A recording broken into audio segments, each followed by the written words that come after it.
welcome back to the channel. My name is Emily and I did it. I did day one of my 100-mile challenge that I'm doing for myself. Today was a little bit of a crazy day. It ended up, I ended up finishing a lot earlier, which meant I got to finish my workout earlier. And I didn't have all my workout stuff in the car, so I didn't go to the gym, so I just did one at home. And I did a Grow with Jo. The title, I'll link it down below. I love hers. I've been doing hers for years and years and years. And so I love doing her workouts. They're really good and just simple, and you can do them at home, which is always a plus. And so I just did one of hers. The title was like 4.5-mile workout or something. It was an hour long. According to my watch, I did, I don't know. Hold on. What did I do? 6 miles. Yeah, right.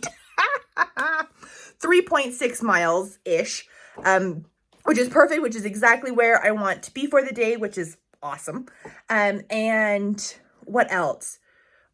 Because I didn't do a workout like with my earbuds walking around the track, I didn't listen to anything. But while I was driving around all day for work, I was listening to The 9 Moons of Han Yi and Lonnie Lee. I think that's the name of it. I'll put a picture for you. It is a middle grade. It's by Karina Young Glaser, who is the author of The Vanderbeekers. That's the name of it, The Vanderbeekers, which I just loved that series. And when I saw that she had this one, I said, absolutely, I want to read it. And I think there's some sort of book club or something with Middle Grade March with Krista and the ladies there. I'm not sure on that one. But I listened to that and it's wonderful. It's a dual timeline. So we follow, one timeline is ancient China. So like in the 700s. And then the other is 1930s Chinatown in New York. And I'm loving it. The chapters are really short, and she always ends each chapter on a cliffhanger. And so you're excited to continue moving forward with the story, because you're like, oh my goodness, what's going to happen to these characters? I don't know. Who knows? And then, so in the ancient China timeline, we follow a young boy who works with his father, and he loves animals, and sort of animals connect with him. I'm only like 20% in, so I'm not that far into the story. And because she's breaking things up so tiny, I don't know a lot of the story, but something just happened to his family. And so he's going to have to grow up a little bit and, take on some more adult responsibilities, and he's learning what he needs to do with that.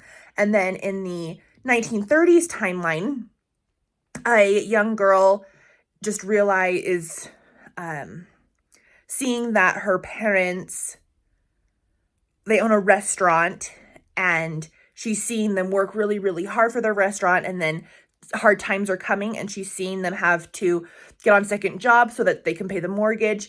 And I love, oh my goodness, I was so excited when this part of the story came, because this little girl, she wanted cute little new shoes that all of her friends had. And so she went to her parents and was like, can we buy these shoes? I really want them. They're really cute. I really want them.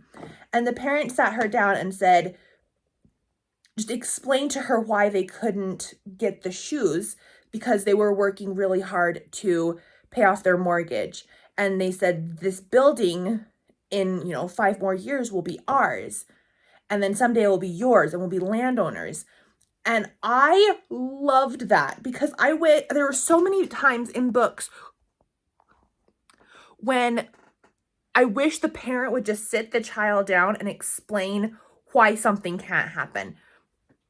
And so I love that they're like, yeah, this really cool thing, we're doing this as adults, we're paying off this mortgage, and this is what the mortgage means, and different things like that. And I think that is brilliant in kids' books. I wish more authors would do that, because I think we underestimate kids a lot, especially working with kids.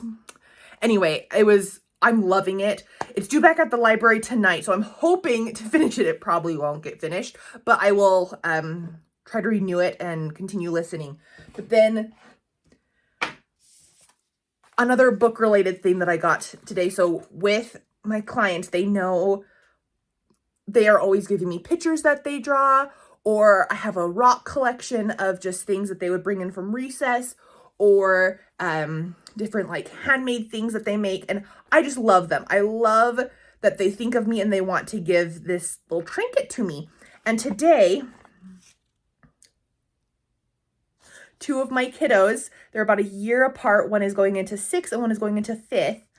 They were like, Miss Emily, we started a comic book company. I'm like, oh my goodness, that's so cool. And they're like, yeah, we're trying to sell them. Here, we made you one. And so they gave one to me. Isn't that so cute? It's called, what is it called?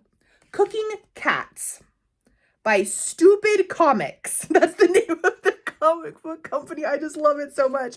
And they wrote all the characters and everything. Let me see if I can do this one-handed. Hold on. I mean, they colored it.